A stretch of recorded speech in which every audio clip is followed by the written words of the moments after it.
Alhamdulillah Rabbil Alamin wassalatu wassalamu ala asyrafil anbiya wal mursalin wa ala alihi wa sahbihi ajma'in.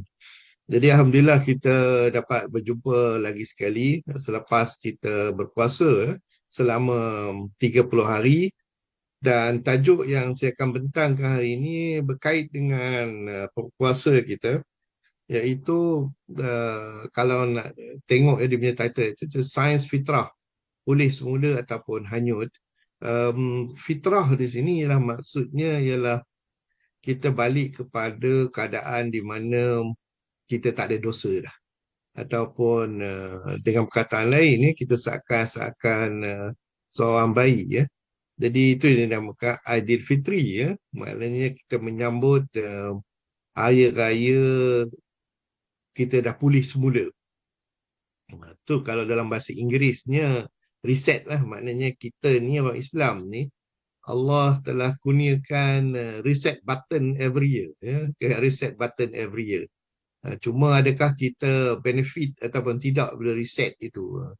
Jadi hari ini saya akan bincangkan supaya kita boleh check diri kita, termasuk diri saya sendiri, sama ada kita telah berjaya reset ataupun kita masih lagi hanyut di dalam apa yang kita lakukan sepanjang tahun.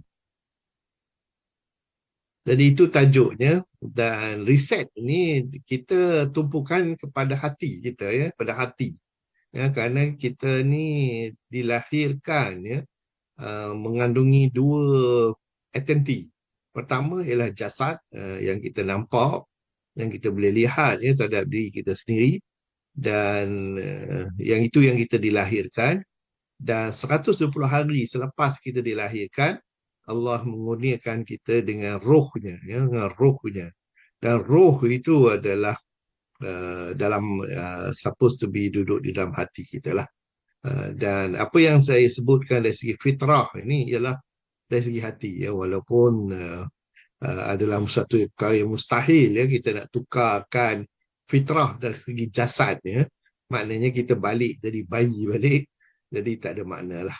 Jadi apa yang dimaksud dengan fitrah di sini ialah kita, hati kita menjadi bersih semula, ya. Hati kita menjadi bersih semula. Jadi kita ni hidup dalam satu dunia yang multidimension, ya. Dan dalam kehidupan multidimensional ini kita akan mengalami banyak perkara, ya. Setiap tahun, ya, perkara ini berlaku. Kita akan mengalami kemiskinan, kebodohan, kezaliman, kemerosotan moral, ketidakadilan dan lain-lain lagi. Jadi ini adalah suatu perkara yang faktual lah, yang berlaku di sekeliling kita. Dan sistem kehidupan kita ini, kalaulah kita adalah sekular, ya, kita anggapkan ini semua sebagai apa yang berlaku ke atas kita, sama ada dalam ekonomi kapitalistik ataupun politik oportunistik, atau pendidikan kita, pendidikan materialistik untuk mencapai kekayaan, ataupun budaya kehedonistik, ya, iaitu ingin mencari keseronokan, ataupun tata sulia sosial yang individualistik, ya, itu kita cuba mencari sesuatu yang akan satisfy diri kita untuk kemenangan kita, dan hanya untuk aku lah. Jadi dari konsep aku ataupun anaism itu memanglah menjadi hidup kita, ya, kalau kita adalah sekular. Tetapi, ya, kita sebagai orang Islam, kita mempunyai cara yang berbeza, ya, kehidupannya. Kerana apa yang kita lakukan, sama ada ekonomi, politik, pendidikan, budaya dan tata sosialnya, mempunyai dasar syariah. Maknanya kita ada peraturan yang tertentu yang kita kena ikut. Jadi Islam ini ialah satu cara hidup, ya, ia satu cara hidup. Dan seseorang yang beragama Islam, dia perlu ada ilmu, ya, untuk mengikuti cara hidup itu. Mustahil bagi seorang Islam yang tidak ada ilmu, ya, untuk dia mengikuti, ya, kerana setiap peraturannya itu perlu dipelajarinya, perlu diamal, dan kemudian barulah boleh diamalkan, dan dianya tidak akan datang, secara sendirian, secara sendirian. Jadi di mana kita nak dapatkan, ya, sama ada kita dapat daripada satu sekolah rasmi, daripada keluarga kita ataupun daripada masyarakat.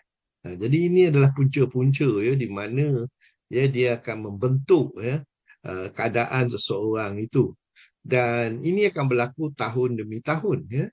Dan kita orang Islam, ya, kita diberikan bulan Ramadan, iaitu satu bulan untuk melatihkan diri kita supaya boleh yang perbaiki apa yang kita ada, ya. Jadi Allah berfirman, ya, dalam surah Rum, a'udzubillahi minasyaitonirrajim,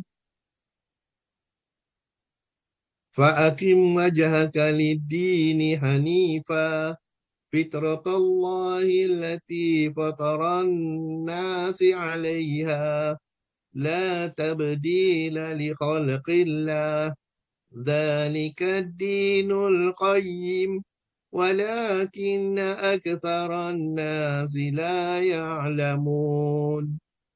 Jadi Allah berfirman dalam surah Rum, ya, ayat 30. Fa'akim wajhaka lidina hanifah.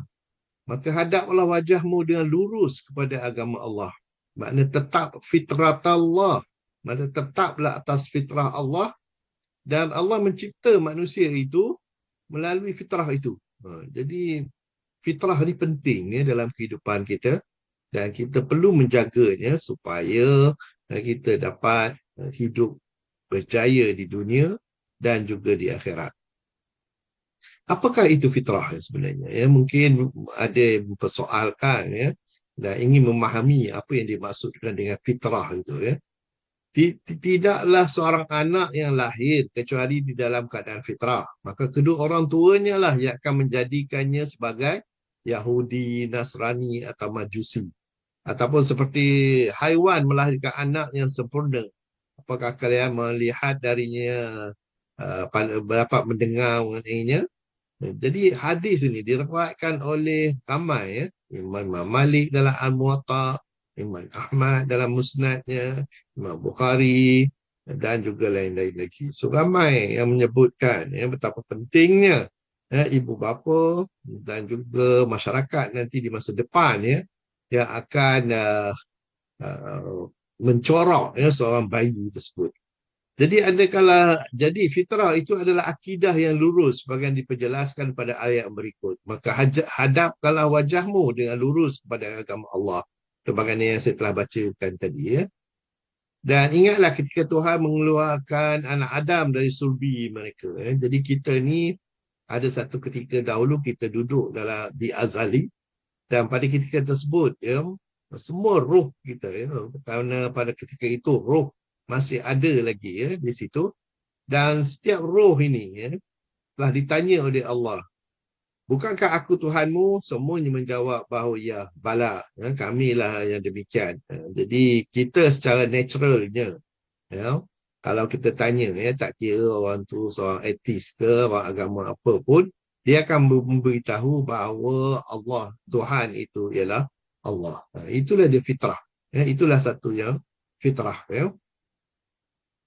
Dan firman Allah, bagi mereka yang tak mau terima, ya, mengenai perkara ini, ya, Allah beri 4 bulan saja untuk mereka melihat sekelilingnya.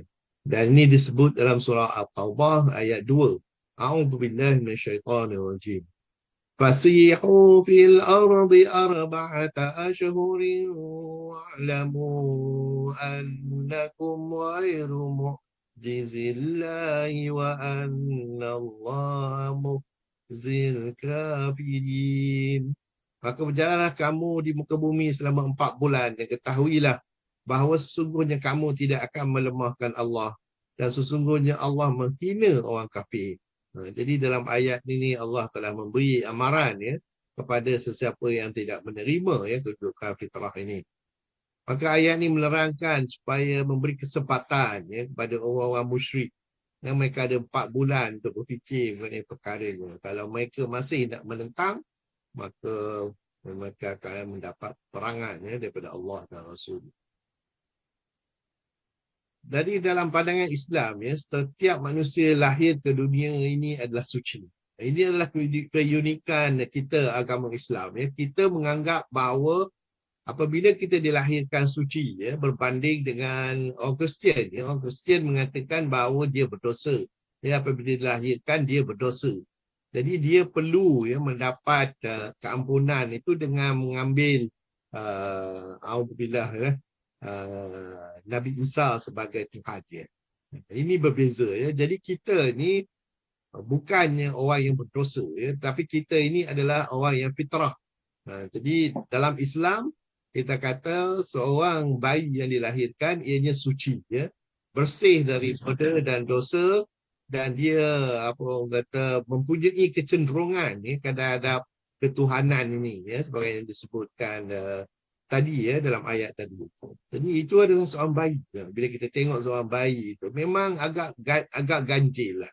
Kalau kita tengok seorang bayi yang kita memang nampak dia bersih, boleh dianggap sebagai berdosa, ya, ataupun mempunyai dosa yang tersimpan, ya. Itulah pandangan orang Kristian, dan kita harap kita tidaklah termasuk dalam golongan yang mempercayai perkara ini. Kerana agak mustahil, ya, apabila kita melihat seorang bayi itu tidak mempunyai dosa sudah. Inilah satu yang ganjil. Ya, kalau kita lihat kan dari segi logik kemanusiaan pun kita tak boleh tengok, ya, seorang bayi itu berdosa. Okey.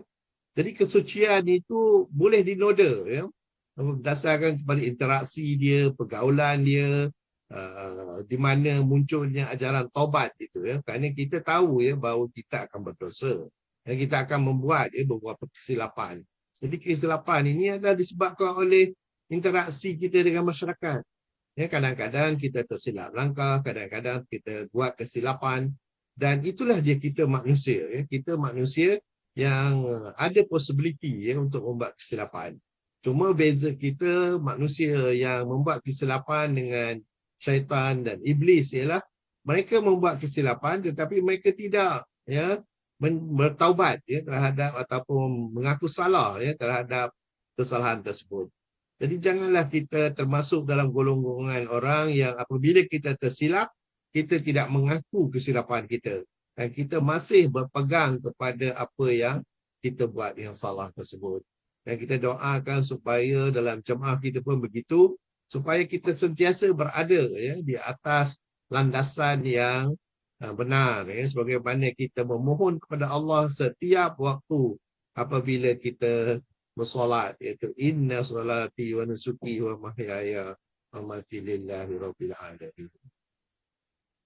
Jadi kembali kepada kesucian ini, ya, sangat penting, ya, kerana kita adalah manusia yang suka membuat dosa, yang tendensi untuk buat dosa, buat kesilapan itu sentiasa ada, maka kita perlu, ya, reset, ya.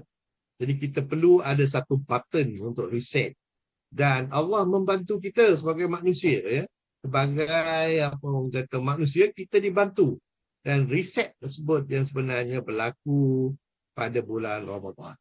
Dan kita baru saja lepas bulan Ramadan. Adakah kita telah berjaya reset ourselves balik to zero, ataupun masih lagi kita seperti mana sebelum bulan Ramadan? Jadi fitrah, kita balik kepada fitrah, iaitu membuka atau menguap. Fitrah sendiri punya makna asal kejadian, ataupun keadaan yang suci, ya. Kadang-kadang disebut fundamental sekarang ni, ya. Mana we go back to the fundamental.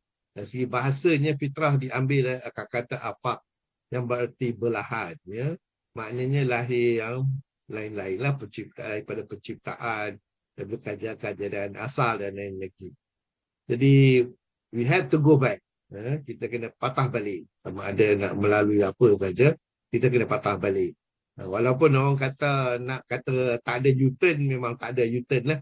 Kerana apa kedudukan kita yang ada sekarang ni, then we need to change. Ya. Kalau tidak, kita akan dapati hati kita akan dipenuhi oleh kegelapan, dan itu akan menyebabkan kita banyak lagi melakukan apa yang tidak diperintahkan oleh Allah.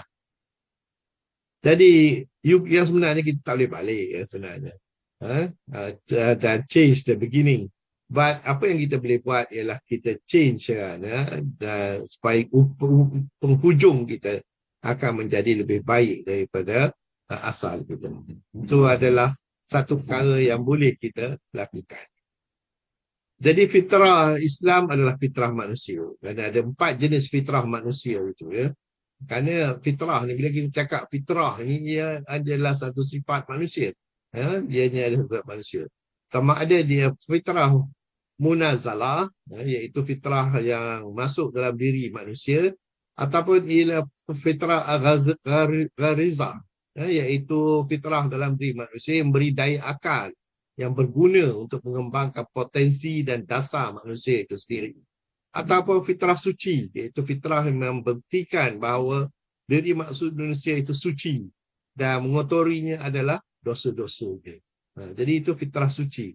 Ataupun dia fitrah intelektual, mana potensi dirinya dari panca indera dan akal pemikirannya. Dia boleh menggunakan akal dia untuk membezakan sesuatu yang baik dan sesuatu yang buruk. Ini adalah contoh-contoh dari segi kebersihan, ya, apa yang kita boleh lakukan sebagai manusia. Ini pun fitrah juga, ya.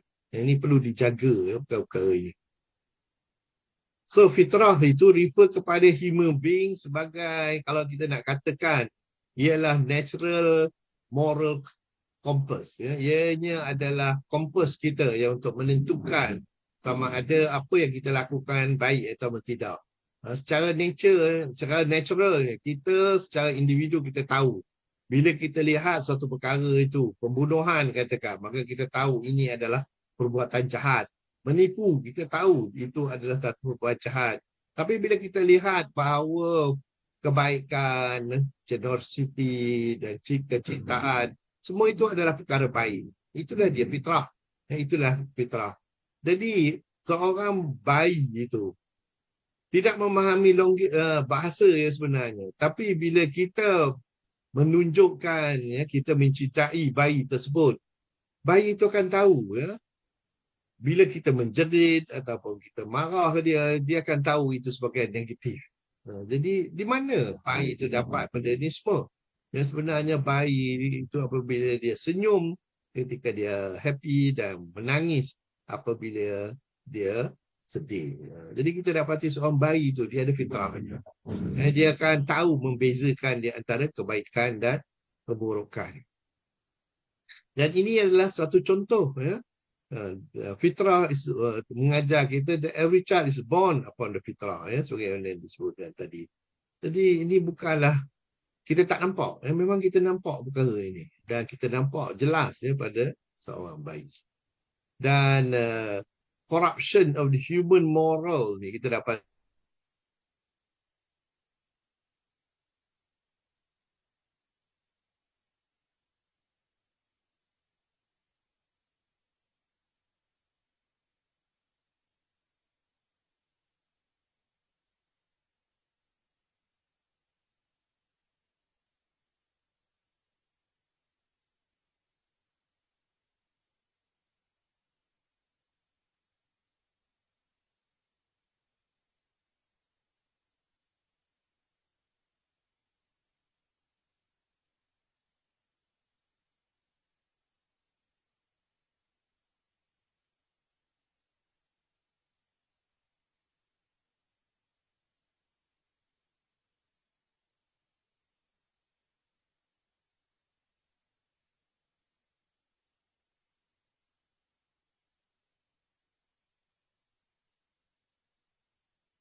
Okey, sorry. Apa nama, elektrik putui.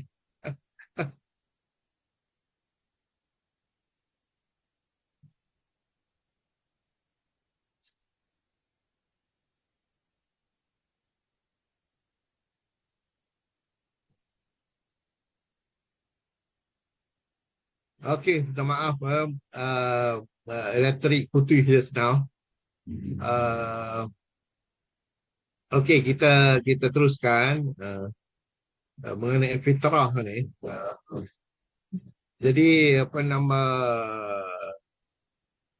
moral, human moral ini ya, memang kita secara tak langsung sebagai individu ya, kita akan lihat bahawa moral yang tak baik itu memang kita nampak ya, kita akan terasa bahawa ia tak baik. Jadi bila keadaan ini ya, kita akan dapati ya bahawa uh, kita recognize ya bila sesuatu itu baik, bila sesuatu itu tak baik. Jadi kita sepatutnya menggunakan ini ya, mengenai kebaikan dan keburukan ini ya, dalam kita menjalankan dakwah ya. Kerana itu akan memudahkan kita untuk menjalankan dakwah ya. Kerana secara conscience dia, maknanya secara orang kata kata hati ya, di dalam hati kita akan mengatakan ini benda baik ya. Kerana itu adalah fitrah kita. Ya, fitrah kita boleh yang membezakan di antara sesuatu yang baik dengan sesuatu yang tak baik ya. Dan ini adalah juga ya membentukkan dalam diri kita ini, kita rasa happy ya bila kita buat ya sesuatu benda yang baik, dan apabila kita melakukan sesuatu yang tak elok ya ataupun yang buruk itu, kita akan rasa malu, kita rasa guilty dan lain-lain lagi. Itulah dia fitrah ya, itulah dia fitrah yang ada ya dalam diri kita secara natural ya, secara apa yang Allah telah kurniakan kepada kita. Jadi ini penting untuk dakwah ya. Bagi kita, bila orang yang bukan Islam ya, kita memberi dakwah kepada mereka, kita hendaklah cuba ya mendalami perkara ini dengan mereka ya. Bila kita berbincang dengan mereka, kita akan tunjukkan apa yang dimaksudkan dengan kebaikan dan apa yang dimaksudkan dengan keburukan. Jadi kompas ni, apa yang kita pakai sebagai kompas dalam ni, atau inner kompas ni, akan dapat membantu kita apabila kita menjalankan dakwah. Yang ramai kita anggap kan macam orang yang bukan Islam ni, kita ingat mereka tak ada ya. Tetapi ya, sebagaimana yang saya sebutkan tadi daripada awal ya, setiap manusia itu ada fitrah itu. Maknanya mereka, setiap orang itu ada inner compass dia. Jadi kita kena benefit ya, ataupun menggunakan inner compass ya, setiap manusia tersebut untuk menjalankan dakwah kita. Jadi kalaulah kita boleh ya tap perkara ini, maka apabila kita menjalankan dakwah, kita akan dapati ia lebih mudah lagi ya, lebih mudah lagi. Kerana kita tahu ya, rakan yang bukan Islam itu mempunyai reception ya di dalam hati dia. Walaupun mungkin ya di mulut dia ataupun dalam cara dia react, perkataan-perkataan dia menunjukkan yang bahawa dia tak percaya kepada Islam. Okey. Jadi secara summary-nya kita kena ingat ya bahawa fitrah ini adalah our natural compass. Ya, dia adalah natural compass. Ya, sama ada orang Islam ke, orang bukan Islam ke, semua orang ada this natural compass. Jadi kalau orang tu kita nampak ya dia suka kepada kebaikan, maka hendaklah kita galakkan perkara tersebut. Dan kalau dia pun kita lihat ya tidak suka kepada benda keburukan, maka hendaklah kita sama-sama ya membantu dia untuk mengatasi keburukan tersebut. Okey, itulah role kita ya dalam dakwah. Jadi salah satu perosok manusia adalah hawa nafsu ya. Hawa nafsu akan mengganggu terhadap apa yang kita punya natural compass itu akan cuba capai ya. Jadi ini disebutkan oleh Allah dalam Al-Quran dalam surah Al-Mu'minun. Andai kata kebenaran itu menurut hawa nafsu mereka, pasti binasalah langit dan bumi. Jadi hawa nafsu ni memang sentiasa ya mencuba mencari jalan supaya kita sesat ya. Walaupun kalau kita tanya dalam hati kita benda ni bagus ke tak bagus, memang hati kita akan menjawab benda tu bagus kalau ianya bagus, dan kalau tak bagus dia akan menjawab tak bagus. Cuma ada lagi satu. iaitu hawa nafsu yang kata is tak bagus pun tak apa, dia kata. Jadi itulah dia peranan hawa nafsu yang kita kena lawan ya dengan akal kita dan juga dengan natural compass kita. Okey. Dan ada 7 peringkat ya nafsu ini ya, nafsu amarah, nafsu lawamah, nafsu mulhamah, nafsu mutmainnah, nafsu radiyah, nafsu mardiyah dan nafsu kamilah.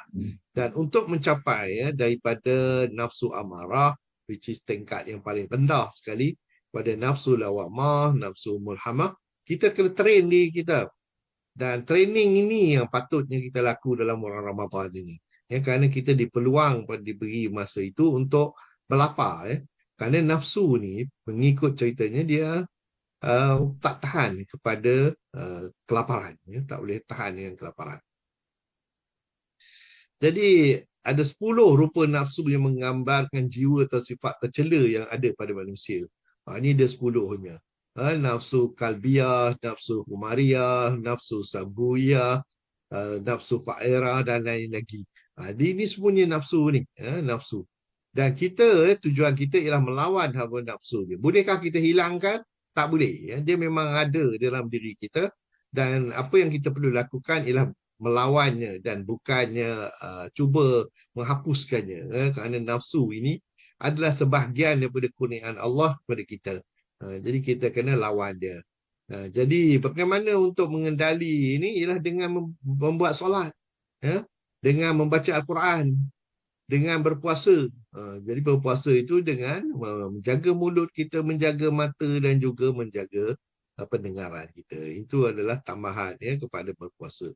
Jadi apabila kita lakukan ini dan bilakah masa yang paling sesuai ya, untuk kita melakukan ini? Tentulah bulan Ramadan yang lepas, yang baru lepas ya. Bulan Ramadan yang lepas. Itu yang kita namakan dia sebagai Madrasah Ramadan. Ya, dia nama madrasah itu kita tambah dalam bulan Ramadan. Itu ramai yang tidak memahami macam mana yang dikatakan madrasah. Ya, kerana kita cuba ya mengajar diri kita supaya lebih rapat dan mendekati Allah.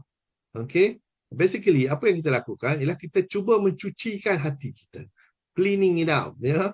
Sebagai contoh ni gambar ni sajalah saya bubuh ya, untuk menampak kita ya. Apa yang kita cuba lakukan. Jadi apa yang kita lakukan ialah kita cuba membersihkan hati kita. Dan ini dinyatakan. A'udzubillahi minasyaitonirrajim dalam surah Al-Baqarah. Ya. Ayat 173.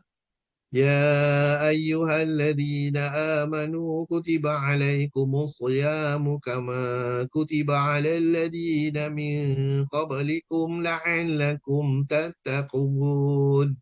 Wahai orang-orang yang beriman, diwajib atas kamu berpuasa sebagaimana diwajibkan atas orang sebelum kamu agar kamu bertakwa. Itu yang dinamakan kita cuba ya achieve this ya ketakwaan ini. Jadi kita kutip semua benda-benda yang tak elok, kita buangkan keluar. Jadi itu dia tujuan ya madrasah Ramadan ini ya. Jadi kita dibantu oleh Allah ya dalam hal ini ya, kerana bukan saja kita disuruh ya untuk membersihkan hati kita, Allah membantukan dengan Lailatul Qadar. Iaitu satu malam yang baiknya lebih daripada 1000 bulan. Kerana kita umur apa orang kata umat Nabi Muhammad ni dalam di antara sehingga paling tinggi pun 120 tahun ya, berbanding dengan umat-umat yang lalu sampai 1000 tahun dan lebih. Jadi ibadat mereka lebih banyaklah dari segi itu. Jadi untuk memastikan yang bahawa kita tak ketinggalan umat Nabi Muhammad ini, Allah menyediakan Lailatul Qadar. Jadi ciri-cirinya ya, saya nak sebut ciri-cirinya, iaitu matahari terbit tidak terlalu panas ya pada sebelum malam Lailatul Qadar dan juga malam sebelum dan pada besok harinya. Jadi ini adalah satu tanda Lailatul Qadar ya. Dan kita sebagai ahli sains kita telah buat kajian ini. Dan actually kalau mengikut ahli sains ya, yang sebenarnya Lailatul Qadar ni kalau berdasarkan kepada matahari terbit tidak terlalu panas ya. Kita buat kajian di Arab Saudi ya, kerana perkara ini disebut di Jazirah Arab, dan kita dapati memang ada certain time ya pada bulan Ramadan Di antara 21 hingga 29 hari bulan tu, ada satu malam selalunya. Dan didapati kita buat kajian selama dekat 15 tahun ya, ada berlakunya. Dan ini telah dibuat dalam bentuk matematik. Dan sekarang ni saya masih ya menggunakan pengiraan tersebut dia menentukan Lailatul Qadar. Dan angin berhembus lembut ya pada ketika tersebut ya, ini pun lagi satu contoh pada hari ya, malam Lailatul Qadar tersebut. Malam hari dia nampak terang ya, dia tidaklah gelap ya. Jadi ini adalah tanda-tanda dari segi fizikal ya yang boleh kita nampak ya, apabila berlaku Lailatul Qadar. Dan ahli-ahli sains telah pun membuat kajian terhadap ini, dan sebenarnya yang saya katakan ya, ahli fizik telah membuat pengiraan dan memang kita ada date yang kita boleh predict ya, setiap tahun bilakah yang akan berlakunya Lailatul Qadar. So wallahu a'lam lah, ini ada ilmu kita sebagai manusia berdasarkan kepada hadis-hadis yang disebutkan ini. Tapi kita jangan lupa pula ya, walaupun kami sebagai ahli fizik saya boleh predict ya, tetapi ya untuk memastikan yang kita menjumpai malam Lailatul Qadar ini ialah kita beribadat lah pada malam akhir 10 hari yang terakhir dalam bulan Ramadan ya. Tapi dah lepas lah dah. Tahun depan cubalah kita dapatkan apa orang kata malam Lailatul Qadar ini. By the way, kalau pun macam saya ahli fizik, kita boleh predict. Kalau Tuhan nak bagi jumpa, saya akan rasa ngantuk malam tu dan saya tidur dan tak buat ibadat jugalah. Kerana Lailatul Qadar ni sebenarnya ialah kurniaan Allah. Ya, kurniaan Allah. Dia akan bagi kepada siapa yang dia nak. Dan bagi siapa yang memohon dia untuk mendapatkan malam Lailatul Qadar ini. Ini kita kena jelas ya. Yang kita kena jelas. Dan ada beberapa perkara, ada 10 perkara yang digalakkan buat. Tak apa, kita kutip buat masa ini kerana Ramadan dah lepas ya. Tetapi untuk maklumat kita ya, supaya Ramadan yang akan datang ni kita akan lebih prepare lagi. Jadi ada inilah di masa untuk berbuka puasa ya di Madinah ya, Madinah. Okey, dan ini di Mekah ya, di Mekah berbuka puasa.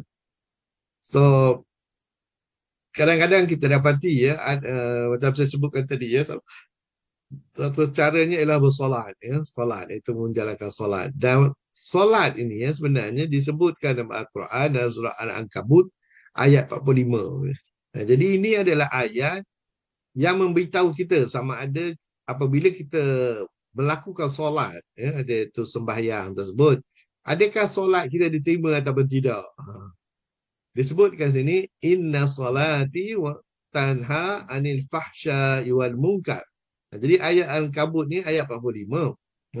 Dia memberitahu kita bahawa kalaulah kita betul-betul buat solat ya, dengan betul ya, bila dikatakan betul itu langkah dia pun betul, ada apa orang kata takbiratul ihram dia, rukuk, i'tidal, sujud, duduk dan bersesuaian ya, bertepatan sebagaimana yang dikehendaki, maka dia akan kesannya ialah kita akan bila kita berlakunya nak buat keji ke muka kita tak buat. Kalau kita masih lagi nak buat, kita tahulah ada something wrong dengan solat kita. Kena check balik lah. Kena belajar balik lah. Mungkin tersilap baca Fatihah. Mungkin tersilap, adalah silapnya di sama mana-mana. Kalau masih lagi kita tengok sama ada diri kita ke, ahli keluarga kita ke, ataupun kawan kita ke, nampak macam solat, tetapi masih melakukan perbuatan-perbuatan maksiat ini. Jadi kita kena check balik lah. Kat mana yang salah dia. Dia mesti ada salah. Ya, kerana ayat ini adalah diberitahu oleh Allah bahawa inna solat tanha anil fahsya'i wal munkar. Kerana solat itu mencegah. Dia solat tu, bila kita bersolat dengan betul, maka dia akan mencegah dari perbuatan keji dan munkar. Jadi itu ada check and balance kita untuk pastikan ya, apa kita lakukan tu diterima oleh Allah ataupun tidak di dunia lagi dah. So the thing here ialah kita berpuasa itu tujuannya ialah untuk achieve takwa. Apakah dia takwa? Takwa ni berlaku di dalam hati ya, di dalam hati ya, sebagaimana tangan ini di dalam hati. Jadi Apa yang berlaku ialah kita akan mendengar kepada apa yang angel sebutkan, ya, dan bukannya daripada syaitan, ya. Jadi ini ialah dianya. Memang sebagai manusia kita akan menerima dua-dua mesej ini. Jadi sama ada kita nak terima yang syaitan ataupun angel. Okey. Dan itulah takwa. Dan takwa ialah bila kita menerima daripada angel saja, atau basically kita melaksanakan apa yang Tuhan minta dan kita meninggalkan apa yang Tuhan larang. Ya. Jadi alhamdulillah lah kita dah sambut dah Aidilfitri. Dan sepatutnya pada hari Aidilfitri itu kita dah patah balik fitrah kita. Kita dah reset dah. Ha? Jadi adakah kita dah reset? Ini yang jadi masalah kita sekarang ini. Walaupun dari sudut lain memang kita bersedih lah kerana telah meninggalkan Ramadan, di mana Allah telah memberi peluang, ya, untuk kita reset balik, ya, diri kita ni selepas melakukan banyak dosa, ya, sepanjang tahun. Jadi pada bulan Ramadan itu kita reset balik. Jadi pada bulan Syawal, ya, kita berada dalam fitrah, balik semula, ya, clean balik semula. Jadi Ramadan ini adalah tempat di mana kita membakar dosa-dosa kita supaya hati kita jadi bersih. Jadi di sinilah yang Rasulullah pernah bersabda, ya, oleh Ahmad, sesiapa saja yang berpuasa pada bulan Ramadan dengan landasan iman dan berniat ikhlas, sesungguhnya mengharapkan redha dari Allah, akan diampunkan dosa-dosa yang telah lalu. Jadi ini yang dinamakan fitrah dan sebutkan. Ini dia keistimewaan bulan Ramadan. Mengapa sahabat-sahabat Rasulullah dan ramai orang yang berilmu, ya, masa satu perkara yang amat menyedihkan bila Ramadan telah pergi. Jadi bila kita katakan dah fitrah tu, apa yang kita maksudkan? Ya, mungkin bagi ramai yang tidak berapa memahaminya. Ya, kembali kepada akidah yang benar, ya, menurut prinsip Ahlussunnah wal Jamaah. Jadi ini adalah satu perkara yang penting, ya. Kita akan kembali kepada akidah asal kita. Dan kita juga mengabdikan diri kita kepada Allah dalam segenap kehidupan. Inna solati wa nusuki wa mahyaya wa mamati lillahi rabbil alamin. Jadi itulah dia tanggungjawab kita, ya. Kita akan rasa itu. Dan yang ketiga ialah kita menjaga suruhan dan menjauhi apa larangan-larangan Allah. Kita kembali sifat kemanusiaan, ya, kepada diri kita ini. Ramai kita ni, ya, walaupun kadang-kadang kita melakukan perbuatan sebagai contoh sistem kewangan Islam, tetapi kita sifat kemanusiaan itu tak ada. Jadi something is wrong, ya. Sebenarnya kita tak kembali kepada fitrah. Okay? Jadi kalau kita nak sum up 1 hingga 4 ini, yang sebenarnya ialah kita mencapai ketakwaan, ya, sebagai disebutkan dalam surah Al-Baqarah yang saya baca awal-awal tadi. Itu dia tujuannya untuk dalam bulan Ramadan. Jadi kita perlu istiqamah. Ini pentingnya istiqamah itu ialah kita maintain apa yang ada, ya, kata kita konsisten, ya, terhadap apa yang telah kita lakukan, ya, semasa bulan Ramadan. Dan kita harap, ya, dalam Ramadan kita berjaya menguasai hawa nafsu dan mata hati menjadi buta. Jadi kita harapkan ini berterusan. Dan kita akan mampu, ya, mengubah ibadat, ya, seorang itu. Jadi kalaulah melalui 2 peringkat, itu at-taqwim yang bermaksud melatih jiwa, atau al-iqamah yang mendisiplin jiwa. Jadi kita harap dua-duanya boleh kita capai supaya kita menjadi, ya, mempunyai ciri-ciri Muslim sejati yang bertakwa di sisi Allah. Dan ini patutnya tak berlaku hanya pada bulan Ramadan, tetapi sepanjang tahun. Jadi ini hendaklah kita beristiqamah. Dan disebutkan, ya, ini satu cerita yang agak unik lah. Ada Talha ni, ada seorang sahabat Rasulullah, telah bermimpi. So dalam mimpinya dia berada di pintu jannah, pintu syurga. 2 orang berada di sana. Tak lama kemudian seorang muncul dari dalam jannah, kemudian silakan orang yang meninggal 1 tahun kemudian, iaitu untuk masuki jannah. Sedangkan teman yang mati syahid dibiarkan menunggu. Jadi terkejutlah Talha kerana dia tahu orang yang mati syahid ni sepatutnya lebih tinggi ya martabatnya. Jadi dia telah pergi berjumpa dengan Rasulullah dan Rasulullah berkata, bukankah ia telah mengerjakan puasa selama 1 bulan penuh pada bulan Ramadan? Maka Talha menjawab, benar. Rasulullah bertanya, bukankah dalam satu tahun itu ialah mengerjakan solat yang banyak? Dan Talha menjawab, benar. Jadi Rasulullah berkata, perbezaan di antara kedua-duanya bagai langit dengan bumi. Jadi itu penting. Jadi kita berdoa lah supaya kita akan dapat Ramadan yang akan datang, supaya kita boleh beribadat sepenuhnya dan mendapat ganjaran apa yang Allah telah janjikan kepada kita.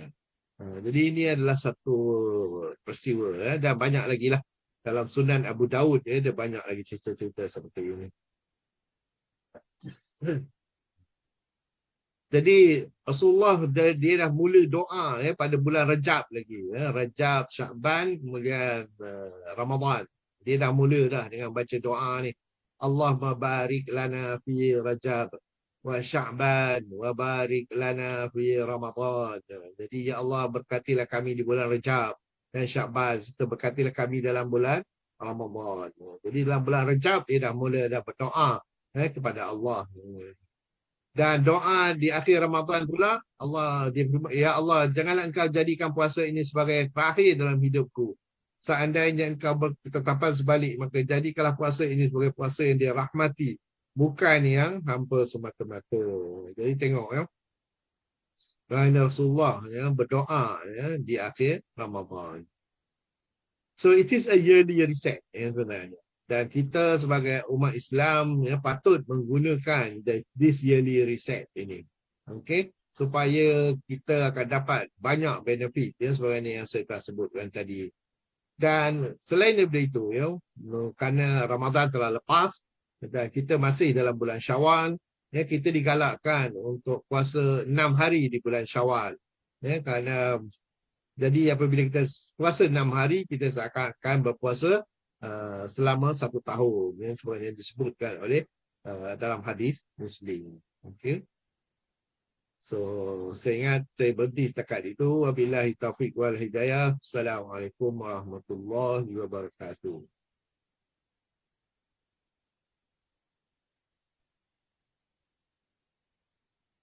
Okay.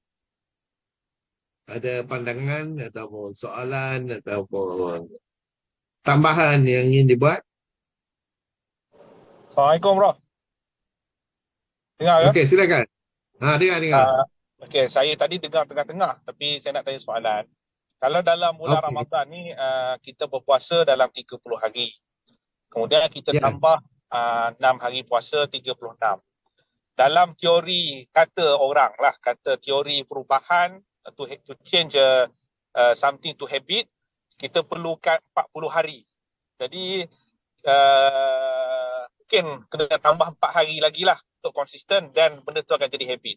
Ataupun sememangnya cukup sebenarnya 30 hari latihan itu dia dah boleh jadi suatu apa yang, sebab yelah dalam teori motivasi action oriented ataupun perkara yang berlaku ni dia akan jadi satu perkara yang baik apabila dia jadi habit lah.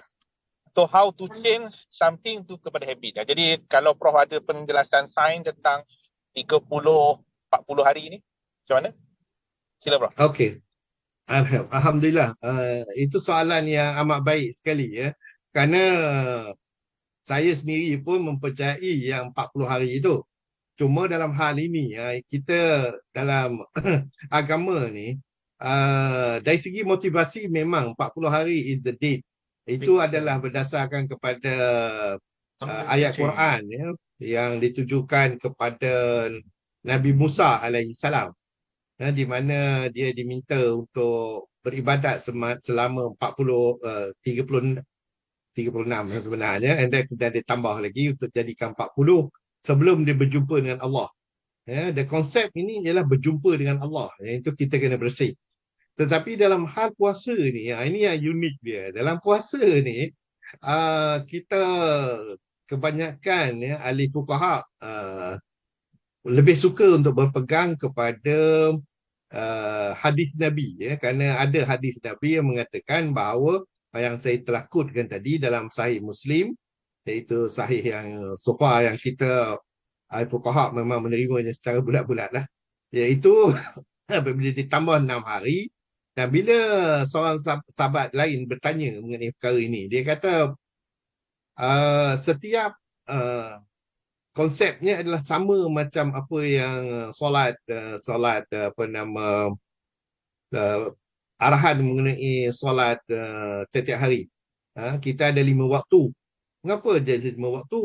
Kerana sebelum ni Allah telah memberi kita punya orang kita ni, umat kita ni, umat Nabi Muhammad 10 kali ganda. Jadi itu yang jadi 50 jadi tinggal 5. Jadi untuk puasa pun dia anggap macam itu juga, iaitu bahawa kita berpuasa selama 30 hari, kita tambah 6 hari lagi, kita dapat 36.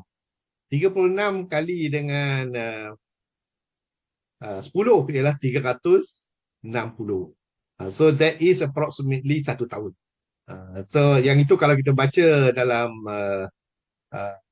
tafsir ya, dalam tafsir hadis ya, dia akan sebut ulama-ulama semua kebanyakannya berpegang kepada konsep itu rather than yang 40 hari. Ada orang tanya, mengapa tak ikut yang 40 hari macam mana Nabi Musa? Itu untuk cerita Nabi Musa. Dia kata oleh kerana kita tak boleh rujuk dalam Rasulullah sendiri tak pernah bercerita mengenai motivasi ini untuk 40 hari. Jadi kita ambil yang Nabi Musa punya. Itu pandangan lah, setengah hari pandangan dari segi muhadithin ya. Yang saya pun belajar juga dulu. Saya pun pernah tanya soalan ini. So terima kasih kerana tanya ya, kerana ini adalah sedikit pandangan ya, berbeza di antara fuqaha yang berasaskan kepada hadis dan fuqaha yang apa orang kata untuk tujuan motivasi. Wallahu a'lam. Kata Quran. Okey, ada lagi pandangan ke yang boleh kita berkongsi?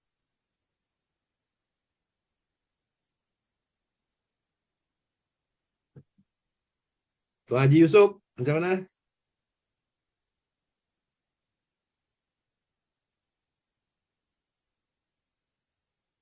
Tak ada.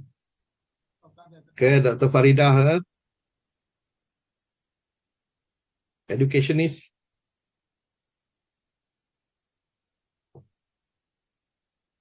Okey, Alhamdulillah, Prof. Jelas, silakan. Jelas. Cuma macam biasalah yang kita pernah dengar kan, melalui madrasah Ramadan dan sebagainya. Alhamdulillah lah bagi yang makna kata usaha untuk kembali fitrah kan. Tapi yang kita rasa ni macam mana yang masih ada yang keep on macam mengkhianati, macam gitu. Maksudnya dengan situasi semasa ni lah, adakah dia tak berkesan walaupun dianya seorang yang kita tahu, seorang ke kumpulan ke yang agamawan lah. Semasa. Kerana itulah yang kita duk fikir, cara kita ni lah, kita fikir apakah tak ada apa yang positifnya kan bagi mereka. Tak nampakkah yang hak ataupun batil ni tak adakah nampak oleh mereka? Ataukah telah dihijab oleh Allah? Gitu. Okey, Assalamualaikum. Salam. Okey, terima kasih kerana bawa juga perkara ini. Cuma yang the last part tu kita auzubillah min zalik lah. Kita harap jangan itu. Ya, kerana bila Allah telah cop katakan gelap, maka dia tak buka lah. Yang ini yang kita kena faham juga. Jadi dalam hal tu kita harap taklah. Jadi apa yang kita boleh ikut ialah ikut apa yang disebutkan oleh Imam Ghazali lah. Imam Ghazali kata kita ni memang ya, Allah terutama yang ada ilmu ya, Allah telah beri banyak ilmu. Tetapi ilmu ni dia bila dia beri, Allah beri kepada kita ilmu tu, kalau kita tak amal dia akan menyerang kita balik. Jadi yang ini yang kita paling takut sekali. Kalau kita tengok para sahabat dia tak belajar Quran tu sepenuhnya. dia tak nak. Mengapa yang dia tak nak? Adakah kerana dia menentang? Tidak. Dia bukan menentang ayat-ayat Quran tu, tetapi dia takut Al-Quran, ayat-ayat yang dia belajar tetapi dia tak amalkan akan menyerang dia balik. Jadi kita pun sebagai orang yang quote-unquote terpelajar ni kadang takut dia dalam hal ini. Dan kita doakan kepada Allah, apa saja yang kita belajar, kita akan amalkan. Jadi dengan itu kita akan selamatlah. Ini adalah apa yang dipanggil oleh banyak ulama tasawuf lah sebagai istidraj ilmu, ya. Istidraj ilmu. Dan mengikut mereka, mengapa yang kita kena baca surah Kahfi setiap hari Jumaat itu ialah supaya kita memelihara diri kita daripada istidraj ilmu ni. Selain daripada ada 4 lain lah yang disebut juga dalam surah Al-Kahfi, itu istidraj kuasa, istidraj ada 2 lagi lah. Mungkin lain kali bila ada masa saya akan bincangkan. Tetapi kita sebagai yang berilmu terutamanya kena minta doa kepada Tuhan lah, supaya jangan kita jatuh dalam istidraj ilmu ni. Wallahu a'lam. Okey, terima Okey, ada kasih. ya. Okey, terima kasih. Okey. Tuan Haji Yusof, ada berkomen?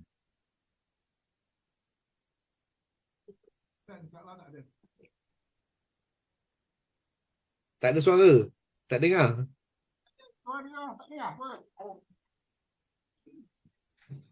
Tak dengar.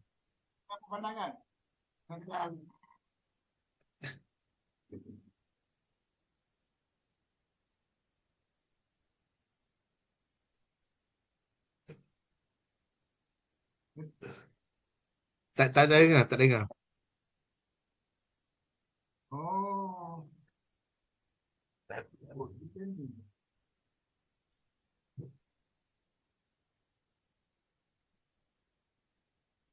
Okey kan ni sekarang? Okey, okey. Okey. Anak tak ada apa nak cakap. Hai. Macam mana tafsir tu surah Taqwa tu macam mana? Takwa itulah kalau kita usaha dengan amal nak capai takwa ni, doa kita selalu Allah, doa Allah cakap ilmu, amal dan iman kita. Jadi bila kita amal tu, amal tambahkan iman. Bila kita beriman tu Allah tambahkan ilmu. Jadi dari segi nak bertakwa tu kena amal lah. Dari masa zaman musim Ramadan tu memang kita mudah lah. Kalau nak dapat ilmu banyak tu kena banyak bersedekah. Bila nak dapat ilmu yang banyak banyak bersedekah. Bila nak naikkan iman bertambah amal. Dan itu insya-Allah itulah liputan. Jadi tak dapat tidak pun ialah kita kena banyak mentelaah, banyak membaca Al-Quran itu. Sebenarnya dalam baca surah Al-Kahfi tu banyak perkara yang kita boleh kaji dalam Al-Kahfi itu untuk menentukan sikap-sikap kita terhadap Allah Ta'ala. Cerita-cerita yang ada dalam Al-Kahfi itu banyak kita kena unlearn sebenarnya. Kalau nak tengok kena kaji lebih dalam lah. Apa yang sebab kalau kita tengok, kalau pada saya lah, kalau dulu saya kalau baca terjemahan Quran, tafsir Quran tu banyak yang tak rasa puas hati. Maksudnya tak memuaskan minda kita. Dari segi banyak persoalan yang timbul. Jadi kita alhamdulillah kalau kita dapat memahami ayat Al-Quran tu dari segi perkataan dia, kalimah dia, wazan dia, nahu dia, dan bagaimana kita argue ataupun apa yang didorong untuk kita memahami, insya-Allah banyak persoalan boleh dijawab lah. Itu jadi wallahu alam. Cuma alhamdulillah kita dah lalui Ramadan ini, mudah-mudahan Allah beri kita istiqamah dalam kita beramal, dan hingga kita bertemu Ramadan akan datang mudah-mudahan dengan keadaan yang lebih baik lah. Itu saja pandangan saya. Ya. Okey, terima kasih Tuan Haji Yusof. Muhammad, ada pandangan? Muhammad?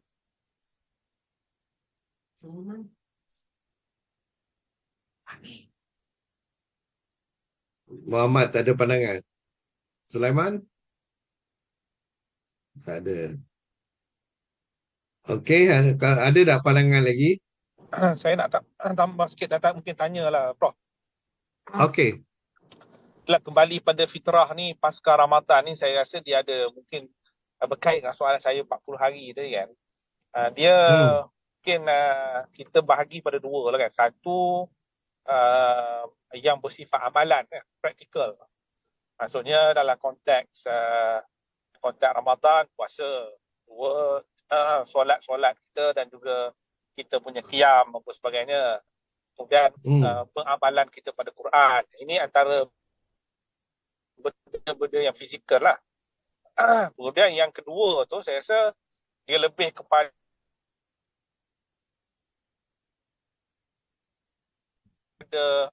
rasa yang melibat dalam apa panggil ihya. Apabila setelah tiba saat mula-mula dia bermain dalam sudut kita membersihkan ataupun membetulkan amalan kita. Yang kedua, bila amalan itu membawa kepada rasa, kepada ketauhidan Allah lah dalam marhalah rasa. Jadi apa orang panggil ibadat ni rasanya disusun dalam dua konteks gitulah banyakkan kata ulama. Jadi mungkin bila kita nak melatih pasca Ramadan ni dia terkait dengan dua tu lah, satu amal, satu hati. Mungkin Allah alam. Okey, alhamdulillah pandangan yang baik dan perlu kita ingatlah bila kita berbincang ini satu perkara yang perlu kita jaga ialah kita perlu praktis lah apa yang kita buat dan memanglah Ramadan telah lepas dan apa yang akan datang itu akan datang dan kita tak tahu sama ada kita sendiri akan berada dalam bulan Ramadan yang akan datang. Dan kita berdoalah supaya kita semua akan berada pada bulan Ramadan yang akan datang dan juga dapat melaksanakan ibadat-ibadat yang telah ditetapkan oleh Allah dan secara tak langsung juga dapat membentuk diri kita. Dan again lah, saya quote juga orang Sufi ni, kerana orang Sufi ni dalam bulan Ramadan mereka agak lebih dari segi ibadat. Dan memang saya tengok dari perhatian saya mereka meletakkan bulan Ramadan ni amat penting sekali. Dan kalau kita tengok daripada sirah Rasulullah sendiri pun dan juga sahabat-sahabat dan juga ulama-ulama bulan Ramadan ni memang diletakkan sebagai bulan ibadah Dan kalau kita tengok jugalah cuma kita berbeza sedikit di Malaysia ni kita ada satu culture yang agak unik, yang berbeza yang saya perhatikan lah. Iaitu kalaulah tengok pada Rasulullah, sahabat-sahabat dan juga ulama-ulama ibadah mereka dalam bulan Ramadan itu dia buat personal dia buat personal dan tidak jemaah. Tapi kita ada satu perbezaan di situ. Mungkin ini satu kelebihan yang patut kita galakkan ataupun dia mungkin satu yang akan menyebabkan masalah kita pada masa depan. Tapi saya sendiri tak tahulah. Bagi saya ada setengah kira daripada kita merasakan bahawa bila buat ramai-ramai itu dia seronok. Dan awal macam ni kita galakkanlah buat secara berjemaah.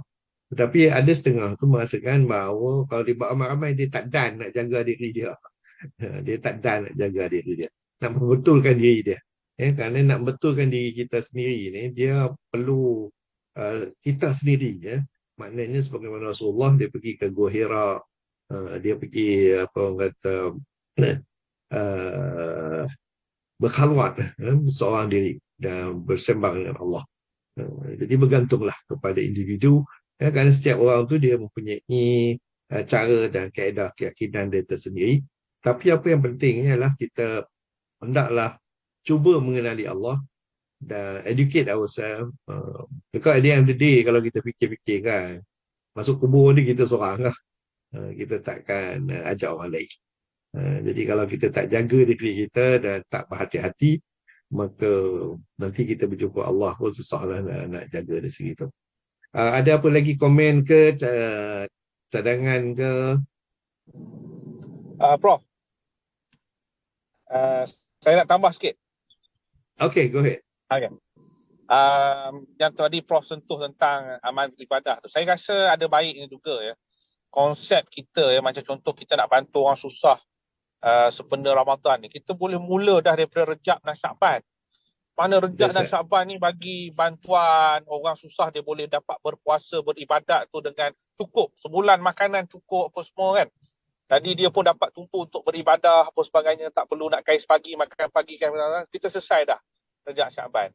Jadi tak adalah kadang-kadang saya tengok petugas-petugas orang pejabat agama lah, sebagai NGO, terpaksa pulun ni. 20 hari, 30 hari ni nak menyelesaikan bantuan agihan dan sebagainya. Sampai kadang-kadang letih malam dah ibadah. Sedangkan kalau ikutkan 10 malam terakhir tu, iktikaf tu duduk di masjid je, tak bergerak mana. Jadi mereka terpaksa hantar bantuan. So, saya rasa konsep kita, cuma kita galakkan orang bersedekah. Bersedekah untuk dalam Ramadan tu, supaya kita dapat beramal gunakan sedekah tu selepas Ramadan. Bukan pulun duit tu juga untuk Ramadan ni. Jadi kadang-kadang pusat zakat pun memang dia dah buat pun. Macam yang dia tolong tahun ni adalah sebenarnya duit zakat yang tahun lepas. Jadi saya ingat kita kena usahakan supaya, sama jugalah iftar ni, kalau boleh buat iftar. Tapi iftar ni bukan jadi macam majlis, macam mana ya, majlis seremonial gitu. Dia iftar ni buat makan, open kat orang, hadir makan macam tu. Jadi dia bukan sangat sampai kita terpaksa hotel lah apa sebagainya kan. Jadi saya rasa kena ubah lah Prof kita punya cara memberi bantuan ni. Maknanya semangat bantuan apa semua dah mula dah bulan Syakban. Jadi adalah bulan Syakban ni kita relax kan. Masa tu buat pejabat agama, bantuan NGO, list nak bagi fakir asnaf semua ni bulan Rejab dah selesai dah. Bulan Syakban kita dah boleh bagi dah zakat-zakat apa tu bantuan apa semua ni. Jadi orang yang nak raya orang susah ni sepanjang bulan Ramadan ni dia tak boleh fikir dah. Dia boleh beribadah ya dekat rumah apa masjid sebagainya. Itulah pandangan saya Prof. Okey, jazakallah khairan. Kita akan cuba buat tahun ni insya-Allah. Kerana ini memang kalau kita tengok pun para sahabat Rasulullah pun dia start daripada bulan Rejab lagi dah. Tapi apa orang kata, kerana kita ni masih kita punya fokus area dia terlampau kecil lagi, masih kat Ramadan saja. Dia tak mula daripada Rejab. So hopefully insya-Allah pada tahun ini kita akan cuba extend kan kita punya fokus area daripada 1 bulan saja kepada lebih daripada bulan tersebut. Okey, jazakallah khairan. Sekarang dah pukul 10.30. Kita akan jumpa insya-Allah pada minggu depan. Minggu depan saya nak ingat, kalau tak ada siapa nak cakap, saya ingat nak membincangkan mengenai sistem kewangan Islam ni ya, kerana Datuk Seri dah minta kita tengok ya. Dan Masya Allah saya ada peluang tengok, dan ada beberapa perkara yang mengejutkan yang saya akan bentangkan ya, pada minggu depan. Saya harap ramai akan ikut ya, kerana saya nak dengar feedback. Tajuk yang saya telah berikan untuk minggu depan ialah sains kewangan Islam, adakah hanya setakat akad saja ataupun zero interest ya, ataupun bunga kosong ya, bunga sifat. Kerana the argument dalam sistem sekarang ini, sama ada di Malaysia, terutama di Malaysia, ini saya nak sebutkan ni, terutama di Malaysia ialah it's alright to have 10% interest, 5% interest, still dinamakan sistem kewangan Islam. Saya rasa dah tiba masanya kita tak sah allow benda ni happen, kerana ini adalah misuse of the term sistem kewangan Islam. Jadi saya harap minggu depan ramai akan hadir dan kita bincangkan perkara ini supaya kita sebagai satu jemaah boleh bawa perkara ini kepada Datuk Seri Anwar. So kita tutup dengan membaca tasbih kifarah dan salawat. Dan